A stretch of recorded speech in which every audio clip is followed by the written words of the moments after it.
Press the bell icon on the YouTube app and never miss another update.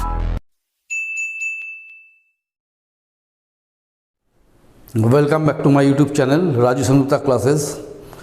कल जो हम video डाले थे वो था accounting basics term of accounting और उसका ऊपर कुछ एमसीक्यू था। आज सबसे इम्पॉर्टेंट चैप्टर जो क्लास 11 के बच्चों के लिए बहुत ज़रूरी है, that is the accounting principle and conventions. ठीक है, ये आज हम पढ़ाएंगे। देखिए, कोई भी चीज़ का एक प्रिंसिपल होता है, सिद्धांत होता है। कोई भी चीज़ सिद्धांत पे चलता है। ठीक है, तो अकाउंट्स का भी कुछ सिद्धांत होता है। उस सिद्धांतों को जानेंगे कि सिद्धांत क्या कहता है, उस पे अकाउंट्स को कैसे लेके चलना है।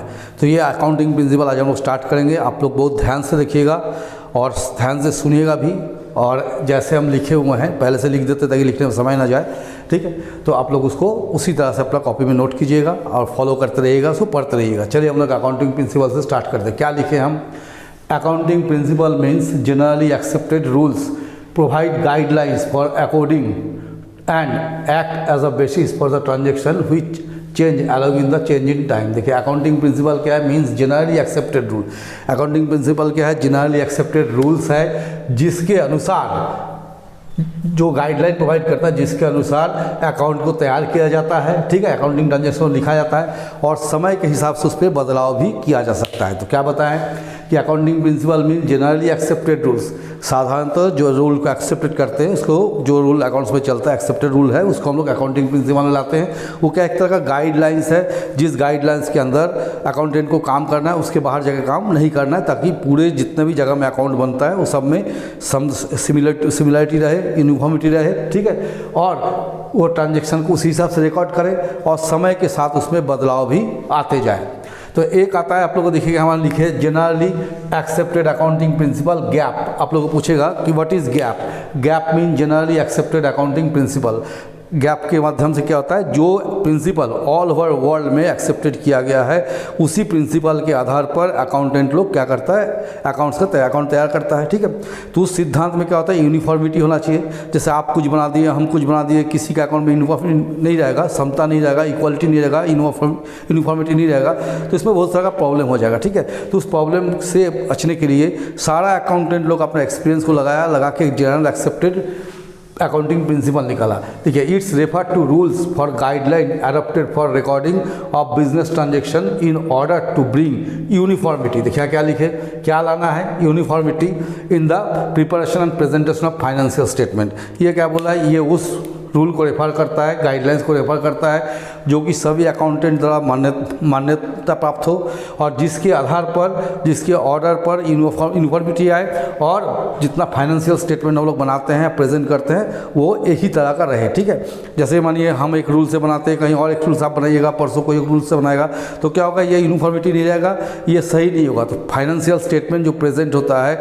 जो हम लोग बनाते हैं फाइनेंशियल स्टेटमेंट, वो जो हम लोग प्रस्तुत करेंगे उस समय उसमें क्या होता है? यूनिफॉर्मिटी रहना चाहिए। इसके लिए एक जनरली एक्सेप्टेड अकाउंटिंग प्रिंसिपल को फॉलो करना पड़ता है, जिसको हम लोग गैप के नाम से जानते हैं। फिर एक बार हम समझाते हैं। देखिए क्या लिखा है? It refers to rules for guideline adopted for recording of business transaction. क्या बोल रहा है? कि एक रूल्स और गाइडलाइन आपको अपनाने के लिए बोलता है, जो कि बिजनेस ट्रांजेक्शन को रिकॉर्ड करने के लिए किया जाता है। To bring uniformity in the preparation of and presentation of financial statement. Financial statement को बनाने में और प्रेजेंट करने में यूनिफॉर्मिटी रहे, इसके लिए एक रूल या गाइडलाइंस प्रस्तुत किया गया, जिसको हम लोग गैप के माध्यम से जानते हैं। ठीक है, आप देखिए हम लोग यहाँ पढ़ेंगे characteristic of accounting principle. Accounting principle का कैरेक्टरिस्टिक्स में क्या क्या आता है? देखिए, accounting principles are uniform set of rules. Accounting principle क्या है? एक रूपता का सिद्धांत पे चलता है, माने एक ही रूप में रहेगा, उसका प्रिंसिपल अलग नहीं होगा। आप पर भी वही लागू होगा, मेरा कॉन्सर्न में भी वही लागू होगा। तो एक यूनिफॉर्म सेट ऑफ रूल्स है। Accounting principle are man made. Accounting principle कौन बनाता है? आदमी बनाता है। तो अकाउंटिंग प्रिंसिपल बहुत सारे अकाउंटेंट अपने अनुभव के, अपने कार्य क्षमता के आधार पर बनाता है। तो अकाउंटिंग प्रिंसिपल क्या है? मैन मेड होता है। Accounting principle are flexible. देखिए, अकाउंटिंग प्रिंसिपल रिजिड नहीं है कि जो लिख दिया गया वही होगा, समय के अनुसार उसमें बदलाव भी आ सकता है। That is accounting principle are flexible.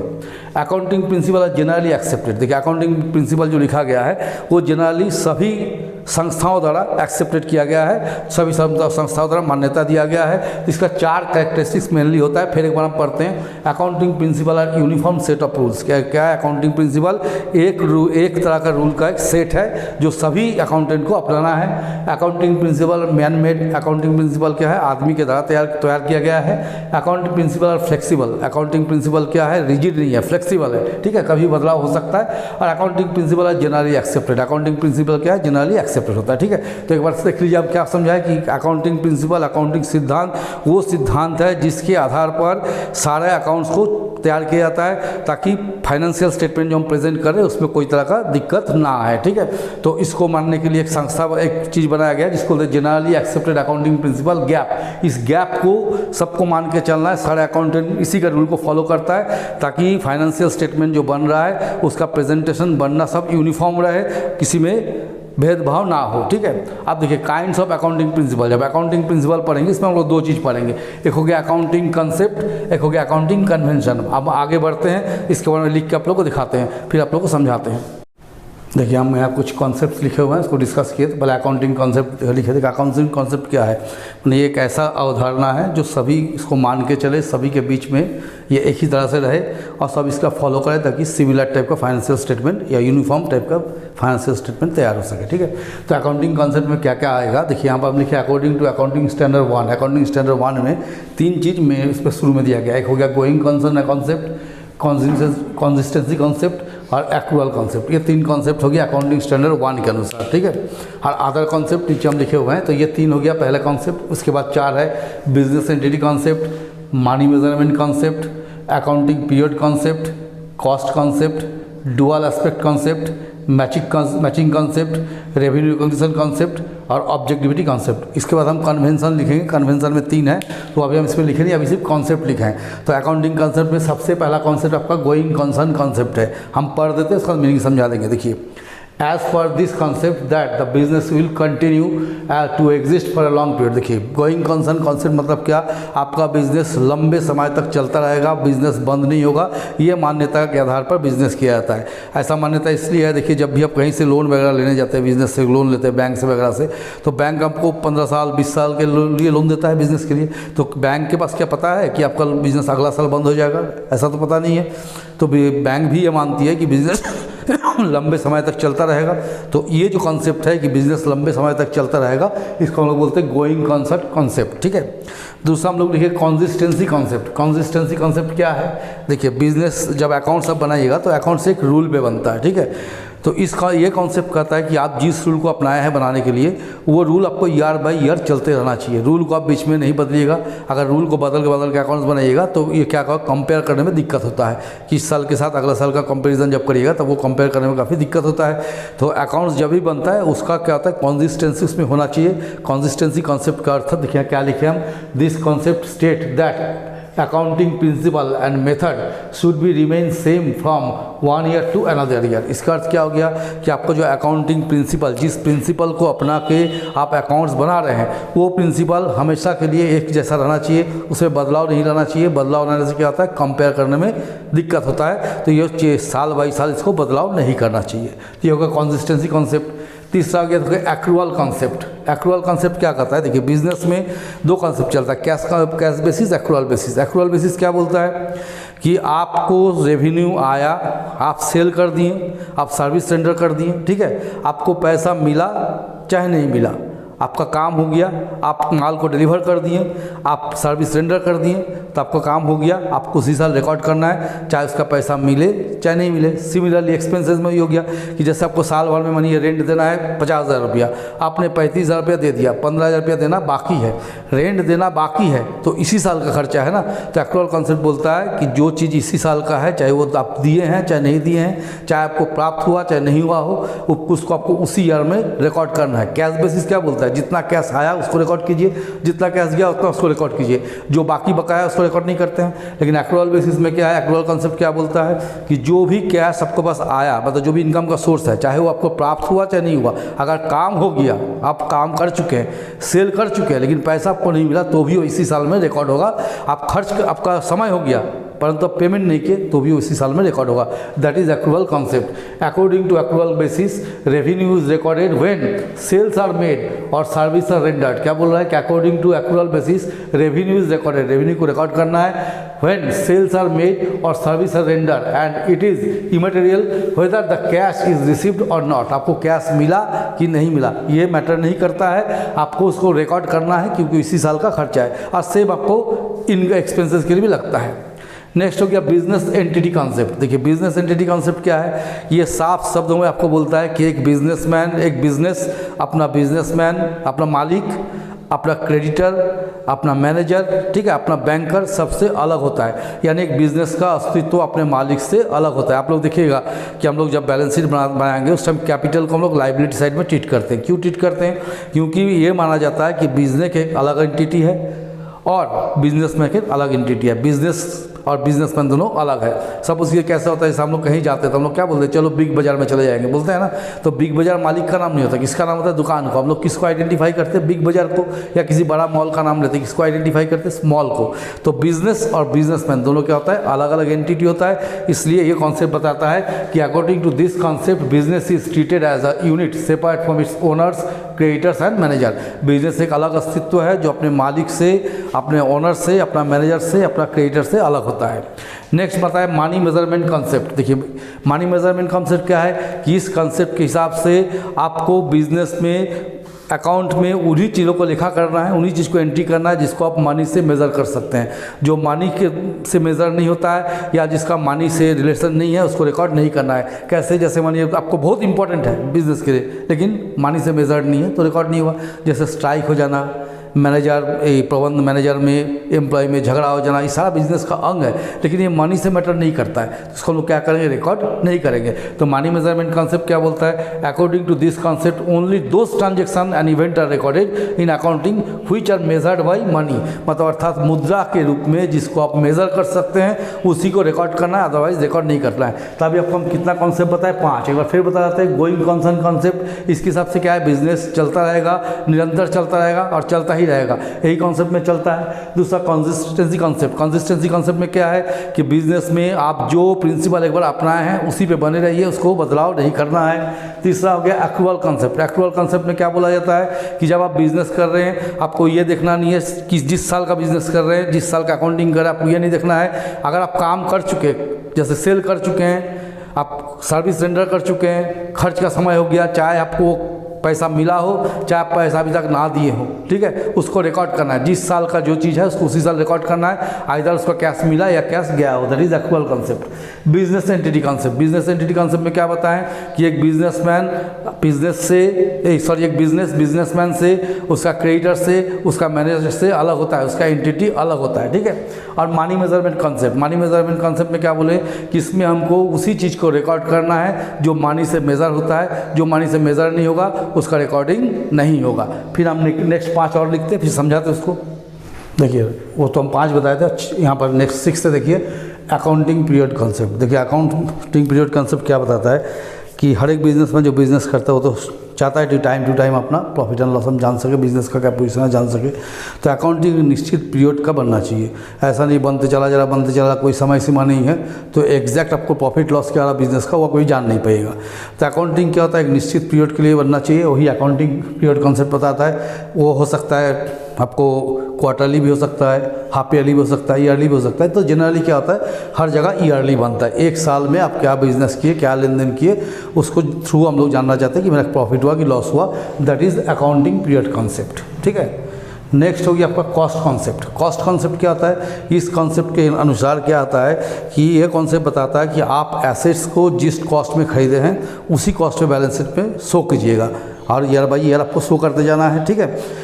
अगर बाज़ार में कोई वैल्यू चेंज होता है, जैसे आप 1 लाख में कोई मशीन खरीद के लाएँ, आज उसका बाजार मूल्य 1,20,000 हो गया या 90,000 हो गया, तो आपको रिकॉर्ड नहीं करना है। आपका बैलेंस शीट में रिकॉर्ड क्या होगा? 1 लाख। लेकिन ये भी नहीं कहता कि हर साल 1 लाख होगा, ऐसा नहीं है। ये कॉन्सेप्ट कहता है कि इसका जो ओरिजिनल प्राइस है उसको रिकॉर्ड कीजिए और उस पर हर साल डिप्रीशिएशन काट के उसका जो एक्चुअल कॉस्ट बचता है उसको रिकॉर्ड कीजिए, ना कि बाजार में होने वाले उतार चढ़ाव को रिकॉर्ड करना। तो कॉस्ट कॉन्सेप्ट क्या बताता है? According to this concept the assets is recorded in the books of accounts at the price which it was acquired, जिस प्राइस में आप उसको एक्वायर किए थे उसी प्राइस में इसको रिकॉर्ड करना है। लेकिन ईयर बाई ईयर जब कीजिएगा तो उसमें डिप्रीशिएशन चार्ज करके जो डिप्रीशिएशन का रेट होना चाहिए, जितना लगना चाहिए वो चार्ज करके उसके बाद लिखना है।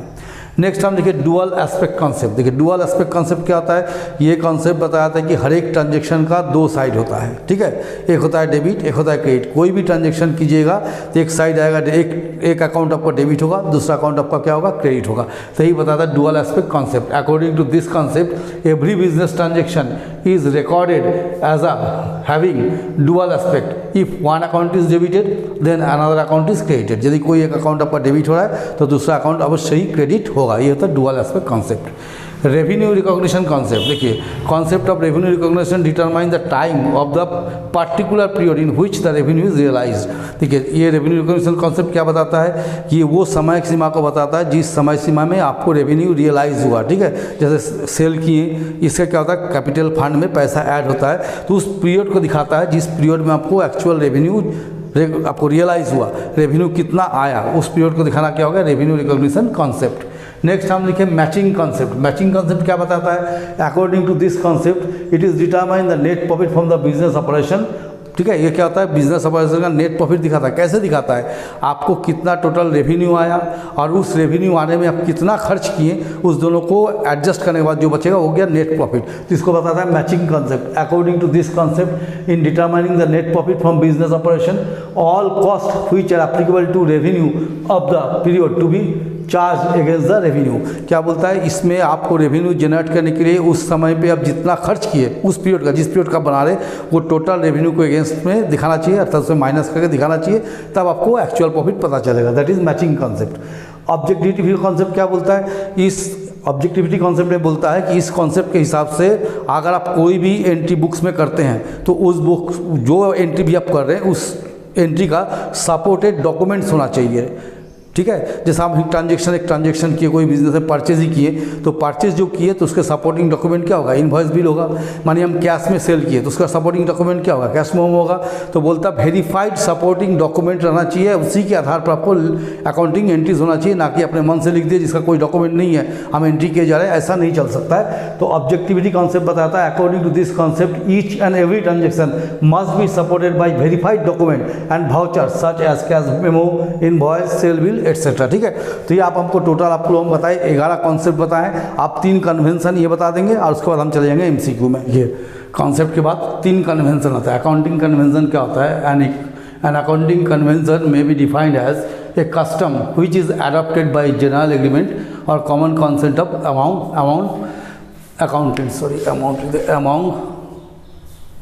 अकाउंटेंट, ठीक है। देखिए कन्वेंशन क्या होता है, कन्वेंशन एक जनरल कस्टम है जो कि सभी अकाउंटेंट के बीच सहमति से अडॉप्ट किया जाता है, ठीक है। तो कन्वेंशन में 3 होता है, convention of full disclosure, convention of materiality, convention of conservatism, ठीक है।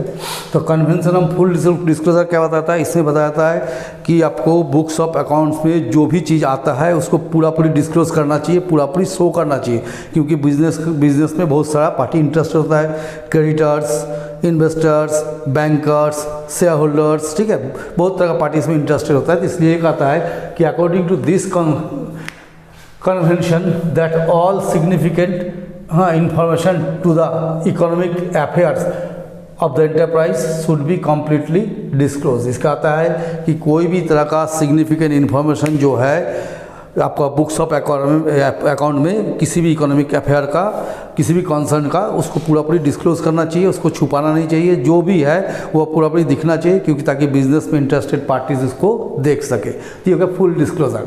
कन्वेंशन मटेरियलिटी, ये क्या कहता है कि कोई भी इनसिग्निफिकेंट चीज़ है जो ज़रूरत का नहीं है उसको आप बुक्स ऑफ अकाउंट में शो मत कीजिए, ठीक है। उसको बुक्स ऑफ अकाउंट में शो मत कीजिए, या तो उसको छोड़ दीजिए या किसी दूसरे आइटम के साथ मार्च कर लीजिए। तो बता रहा है according to this convention that insignificant और irrelevant items need not to be disclose. जो आइटम रिलेवेंट नहीं है, इरिलेवेंट है, उसको डिस्क्लोज मत कीजिए। This items are either left, इसको छोड़ दीजिए या किसी दूसरे आइटम के साथ मार्च कर दीजिए। देखिए ये इसका ऑपोजिट है, ये क्या बोला, कोई भी तरह का चीज़ हो उसको शो कीजिए, जो सिग्निफिकेंट है शो कीजिए। ये बता रहे नहीं, जो आपको सिग्निफिकेंट नहीं लग रहा है, इरिलेवेंट है, उसको शो मत कीजिए, उसको छोड़ दीजिए। और कन्वेंशन ऑफ कंजर्वेटिज्म, ये क्या हो गया आपको रूढ़िवादी प्रथा। रूढ़िवादी प्रथा क्या बोलता है कि देखिए आपको प्रॉफिट होगा कि नहीं होगा वो सब छोड़ दिए, आपको लॉस होगा आप ये मान के चलिए, आज जितना संभाव्य लॉस है जो हो सकता है उसको जरूर रिकॉर्ड कीजिए। तो आप सवाल उठता संभाव्य लॉस क्या है, तो हम लोग क्या करते हैं provision for bad and doubtful debts, ठीक है। या क्लोजिंग स्टॉक का जब वैल्यू करते हैं दो वैल्यू आता है, मार्केट वैल्यू, कॉस्ट प्राइस। तो ये बोलता है जो आपको लोअर प्राइस है उस पर रिकॉर्ड कीजिए, इधर वो मार्केट प्राइस हो सकता है या कॉस्ट प्राइस, या प्रोविजन फॉर आपको कोई भी तरह का प्रोविजन अननोन लायबिलिटी जो आपको संभाव्य लग रहा है हो सकता है उसको रिकॉर्ड कीजिए। According to this convention all anticipated losses should be recorded, कोई भी तरह का लॉस जो आपको लगता है होने वाला है उसको रिकॉर्ड कीजिए, लेकिन किसी भी तरह का एंटिसिपेटेड गेन या लाभ जो होने वाला है उसको रिकॉर्ड करने की आवश्यकता नहीं है। इसका मतलब हो गया रूढ़िवादी प्रथा। रूढ़िवादी प्रथा क्या बोलता है कि लॉस को मान के चलिए, अगर लॉस होने वाला है आपको लगता है संभाव्य है तो आपका बुक्स ऑफ अकाउंट में दिखना चाहिए, जैसे provision for doubtful days, provision for depreciation, ठीक है, या वैल्यूएशन ऑफ क्लोजिंग स्टॉक, कौन वैल्यू में जो लोएस्ट वैल्यू होगा उसको दिखाइए, ठीक है। तो ये हो गया तीनों कन्वेंशन। क्या क्या convention, convention of full disclosure, सारा चीज़ को बुक्स ऑफ अकाउंट में क्लियरली शो कीजिए।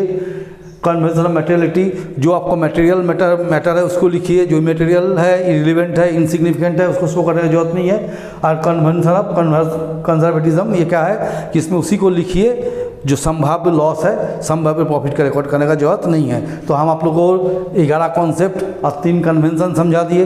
अब हम इस पे चले जाते हैं, कुछ MCQ लिख के बना देते हैं। कुछ हम MCQ लिखे 10 ठो है ना, अपने मन से लिख दिए। देखिए अब क्या है यहाँ पर, पहला MCQ क्या लिखे, accounting principle are. Accounting principle क्या है, man made, made by government, made by law, none of this. तो शुरू में हम बताए थे इसका characteristics, accounting concepts are man made. तो मेरा आंसर क्या होगा इसमें, मैन मेड, ठीक है। Various names of accounting principle are, accounting principle को किस किस नाम से हम लोग बोलते हैं, assumption, convention, concept, all of this. तो एजम्पशन भी बोलते हैं, कन्वेंशन भी बोलते हैं, कॉन्सेप्ट भी बोलते हैं। तो आंसर क्या हो जाएगा मेरा, ऑल ऑफ दिस, ठीक है। The system of recording business transaction based in dual aspect concept, dual aspect concept के थ्रू जो बिजनेस ट्रांजेक्शन को लिखा जाता है उसको हम लोग क्या बोलते हैं, double entry system, double accounting system, double book system, all of this. तो हम लोग उसको बोलते हैं डबल एंट्री सिस्टम। क्या बोलते हैं, डबल एंट्री सिस्टम, ठीक है। Revenue is generally recognized when product, जो रेवेन्यू कब हम रिकॉग्नाइज करते हैं, जब प्रोडक्शन कंप्लीट होता है, जब गुड्स का ऑर्डर रिसीव होता है, जब गुड्स डिलीवर होता है और जब कैश रिसीव होता है। 4 ऑप्शन दिया गया। प्रोडक्शन इज कंप्लीट, जब प्रोडक्शन कंप्लीट होता है, नहीं बोलते हैं ना। Order for good is received, इस पर भी नहीं बोलते हैं। कब बोलते हैं, जब गुड्स डिलीवर्ड हो जाता है तब हम लोग रेवेन्यू रिकॉग्निशन कॉन्सेप्ट को जानते हैं, ठीक है। तो देखो cost of concept mean, cost concept क्या बोलता है, sale of goods at cost price, माल को कॉस्ट प्राइस में बेचना है। Sale of goods at market price, goods को मार्केट प्राइस में बेचना है। Sale of goods at cost plus profit, goods को कॉस्ट प्लस प्रॉफिट में बेचना है। और recording of assets at cost price, asset को कैसे रिकॉर्ड करना है, कॉस्ट प्राइस में। तो ये तीनों नहीं है। Sale of goods cost price भी नहीं आता है, sale of goods at market price भी नहीं आता है, sale of goods at cost plus profit भी नहीं आता, सीधा आता है recording of asset at cost price. ये होता है आंसर, ठीक है।